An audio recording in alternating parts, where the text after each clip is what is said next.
Parting Ways was one of the earliest independent African-American communities in New England, established in 1792.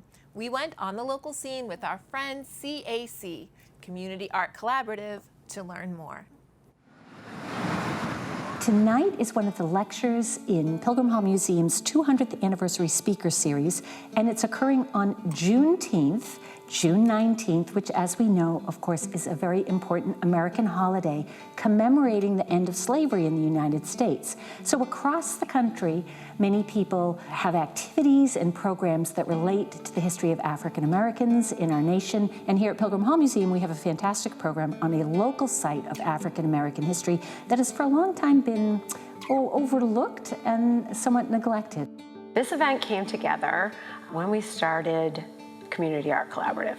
One of our early discussions was about parting ways and the fact that I didn't know about it, but I had lived here for a long, long time, around the time that George Floyd was killed in 2020. Upon learning that, Meclina and I made sure that we incorporated parting ways into many of the art installations that we do throughout town. I would say 50 years ago, in the 70s, it was unknown to the majority of people in Plymouth, black, white, other ethnicities.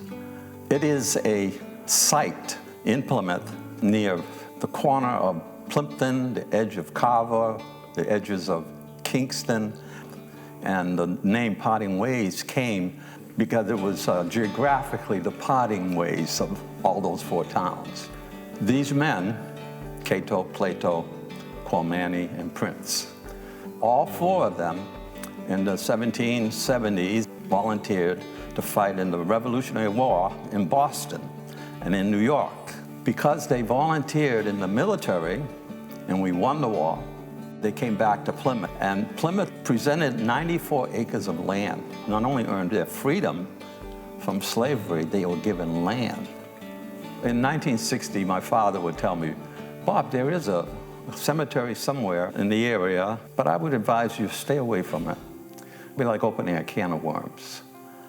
And that kind of planted a seed of curiosity in my dad several years later when he heard talk of the land possibly being used for public use. And so he let that curiosity grow and find out what was going on.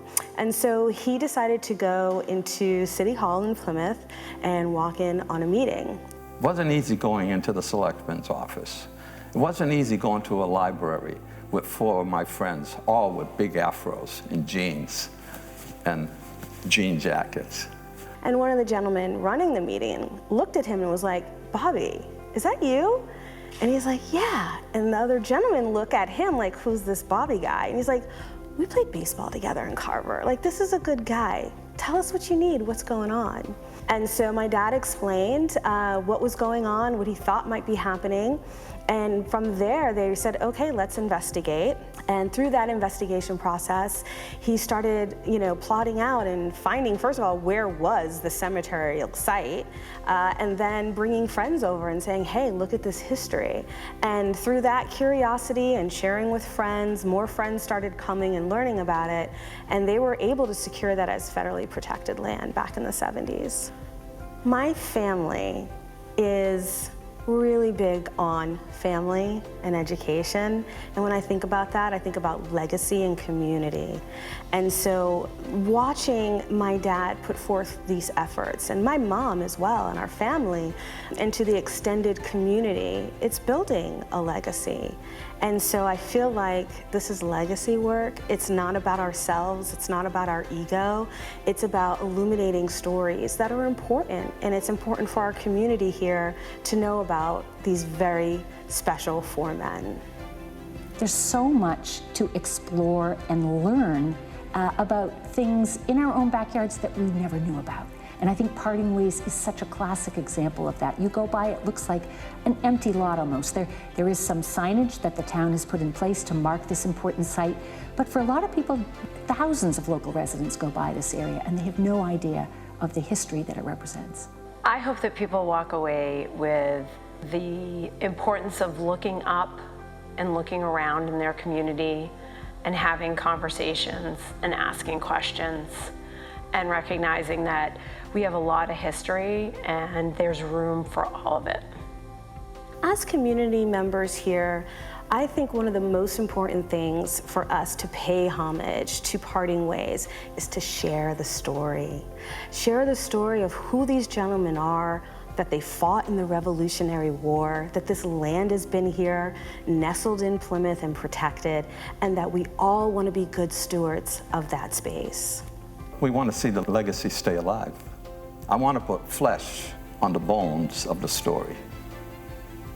That's my point of view, looking at that site from above, drawing on the great work that was done by all the groups, all the grassroots, all the organizations, all the people who've labored for almost 50 years. I'm not here to start anything, but I'm here to help keep the legacy alive. You can visit Parting Ways and walk the wooded half-mile trail behind the gravesites at 287 Plimpton Road in Plymouth. Keep up with the good works of C.A.C. at communityartcollaborative.org.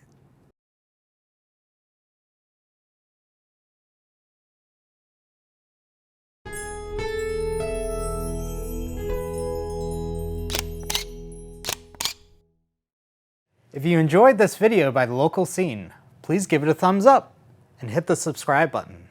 Thank you for watching.